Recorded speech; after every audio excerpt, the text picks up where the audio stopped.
Hello, Phil here from Wings for Pegasus, and welcome to another analysis video.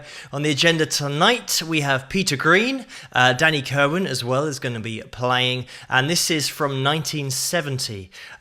So yeah, let's get these guys up on screen and see how they get on.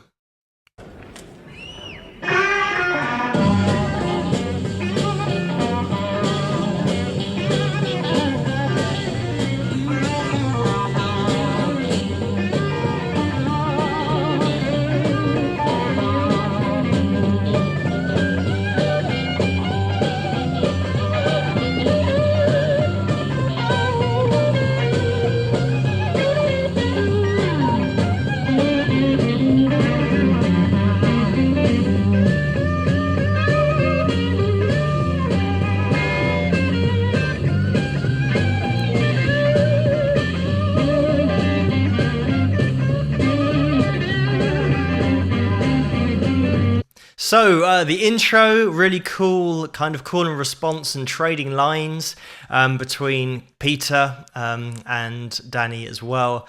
And what I like about this video is that, you know, they're both on the same page and they both kind of know each other really well, and they can trade those lines. And Danny can play, you know, equally as well as Peter. They're really trading some really great lines. There's never any point where you think, you know, oh, Peter Green is so much better than Danny. It's one of those things that they're both kind of in it together and trading lines, and it's really cool to hear. And you can't beat that walking bass line and really solid rhythm section as well.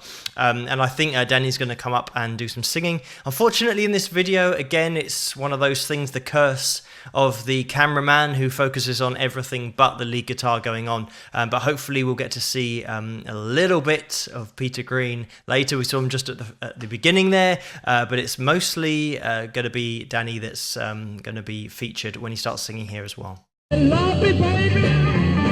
Love me all the time. Then love me, baby. Let me know you're mine. Don't care what you say. You're gonna like it this way. Give me all your love, because I know you need. Give me all your love, because I know you need. A little bit of that holding, a little bit of that squeeze.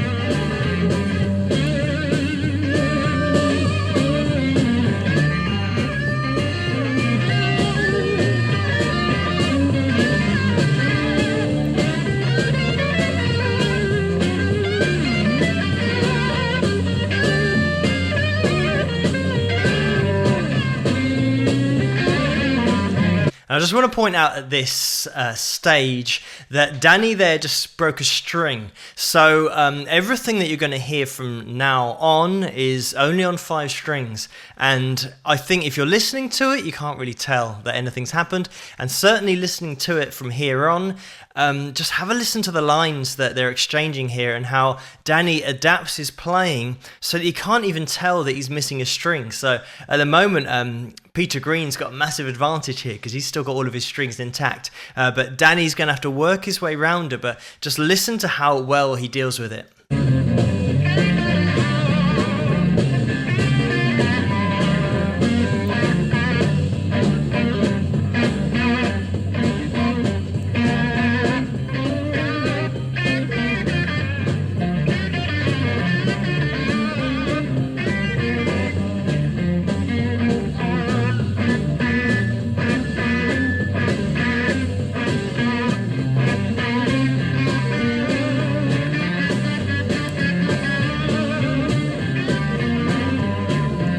Give me all your love, because I know you need. Give me all your love. Then we're back into the vocals, and you know, they don't skip a beat. And I've done lots of videos on string breaks, and you know, I kind of jokingly call them nightmare scenarios because top players aren't really bothered about it because there's always a way around getting away without an extra string, or getting away with just having 5 strings on your guitar. There's always a way around it, especially for the top guys. So yeah, Danny deals with it really well here, and you know, it all continues. You know, the lead playing and the lead lines, kind of exchanging lines, it all continues even though Danny's missing a string. Because I know you need a little bit of that holding, a little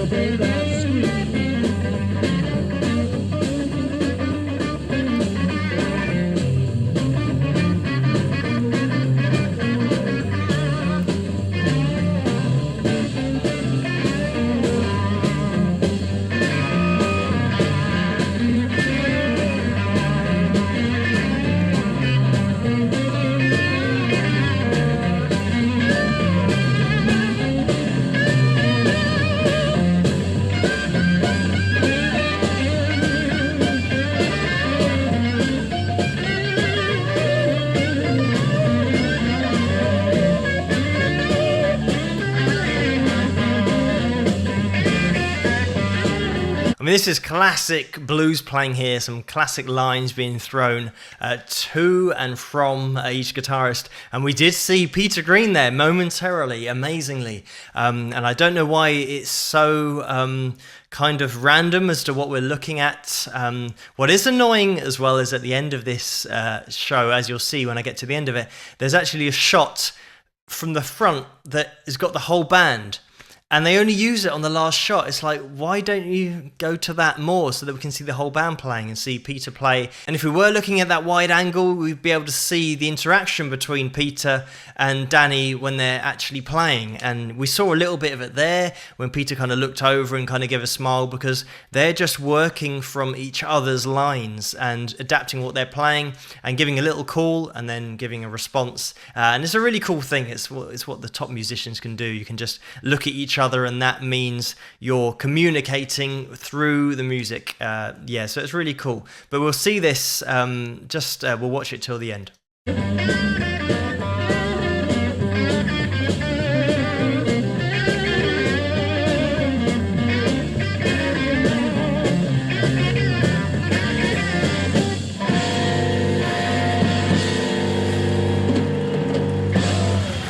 And there it is. There's the front on shot. But yeah, this would have been a really cool angle to see it, just to see Peter's interaction with Danny as well.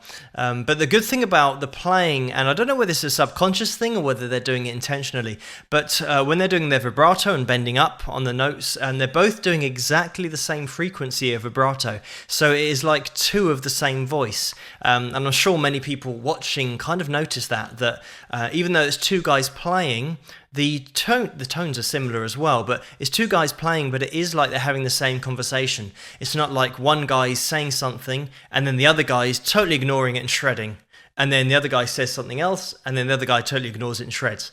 There's a really cool groove to this and a really cool communication between the two guitars, and this is one of those things that the top players, it is like a conversation. And obviously when two people are talking, they're going to kind of sound similar and agree, and yeah, it's really cool to hear those conversations through the guitars. And sometimes it can just sound like two totally separate guitarists playing their own styles in their own ways, whereas when you get two guitarists that know each other really well and know each other's style and just jam out some blues, then yeah, this is what you get. It's really cool to watch and to listen to and just see that relationship on stage between these two guitarists just sharing lines between each other. But yeah, really cool stuff. Thanks for suggesting this video for me to take a look at. Keep those suggestions coming in the comments below. I'll put the link to this video in the description as well if you guys want to watch it. If you like this video, please give it a thumbs up and subscribe, and I'll see you guys at the next one.